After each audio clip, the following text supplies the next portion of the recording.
अरे भाई धर्म सिंह के हो गया, कैसे परेशान है। क्या बताऊं कल्याण सिंह, तुझे तो पता है इस बार बारिश नहीं हुई, जिस वजह से इस बार फसलों को पानी नहीं मिला।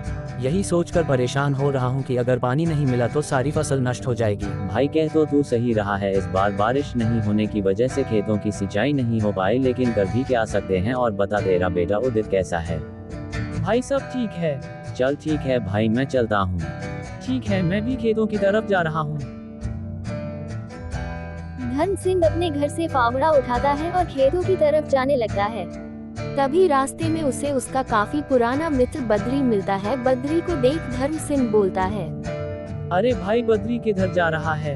अरे भाई धर्म सिंह कुछ काम से जा रहा था, तू बता किधर जा रहा है? भाई मैं तो खेतों की तरफ जा रहा था।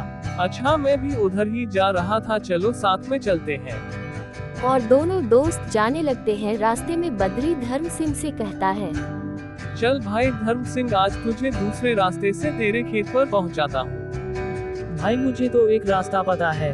तू परेशान मत हो, मैं लेकर चलता हूँ। दोनों दोस्त बातें करते करते जाने लगते हैं। तभी बद्री के घर से फोन आता है। वो बात करने के बाद कहता है, तेरी भाभी का फोन आया है, थोड़ी ही दूरी पर खेत है, तू चला जा, ठीक है? चल ठीक है भाई, मैं जा रहा हूँ। इतना कहकर धर्म सिंह चलने लगता है। थोड़ी दूर चलने के बाद उसे अपने खेत दिखाई देने लगते हैं। वह चलने लगता है। चलते चलते रास्ते में उसे एक कुआं दिखाई देता है। कुएं को देखते ही वह भागा भागा उस कुएं के पास पहुंचता है और मन में सोचता है, ये कुआं तो खेत के पास ही है, इस कुआं से तो मैं आराम से अपने खेत को सींच सकता हूँ। वह सोच ही रहा होता है कि तभी जगदीश वहाँ आता है और कहता है, अरे अरे, किसे पूछकर तुम इस कुएं के पास आए? क्या ये आपका कुआं है? हाँ हाँ, ये मेरा कुआं है। भाई साहब, मुझे अपने खेतों में सिंचाई करनी है, क्या मैं इस कुएं से पानी ले सकता हूँ? अरे अरे, मैं अपना पानी क्यों दूं, अगर तुम्हें पानी लेना ही है तो इस कुएं को खरीद लो। भाई साहब, कितने में दोगे ये कुआं?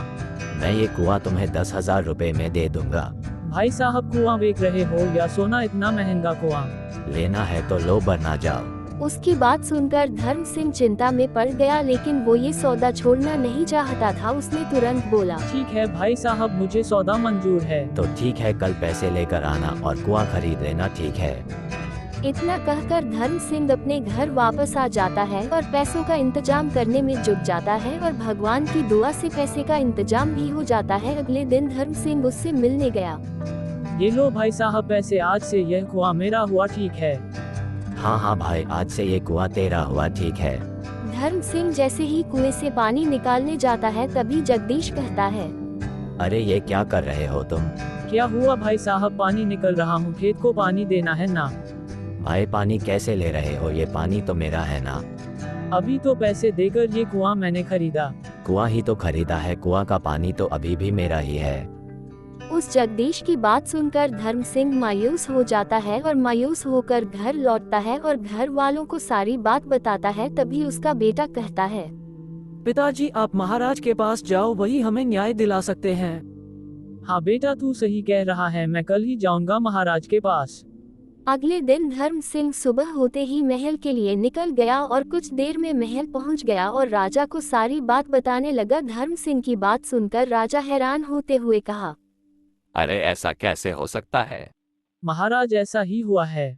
सेनापति जाओ और उस आदमी को अभी बुला कर लाओ। राजा की बात सुनकर सेनापति उस आदमी के पास गया और उस आदमी को बुलाकर लाया। वो आदमी जैसे ही महल में आया तभी राजा ने कहा, जब उस आदमी ने तुमसे कुआं खरीद लिया है तो पानी क्यों नहीं लेने दे रहे?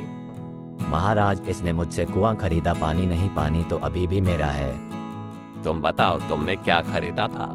महाराज, मैंने पानी लेने के लिए कुआं खरीदा था।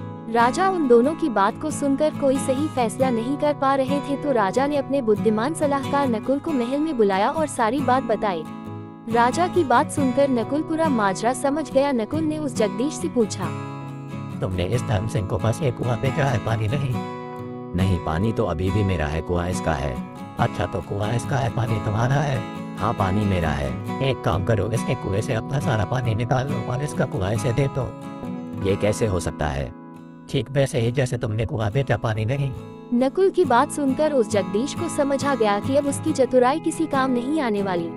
मुझे माफ कर दीजिए, ये कुआं और पानी दोनों इसका है, मुझे माफ कर दीजिए। तुम्हें इस धोखेबाजी की सजा मिलेगी और तुम्हारी सजा है कि तुम्हें धर्म सिंह के खेतों की पूरे 1 महीने तक सिंचाई करनी होगी। राजा ने जगदीश को सजा दी। इधर धर्म सिंह भी खुशी खुशी अपने घर आ गया।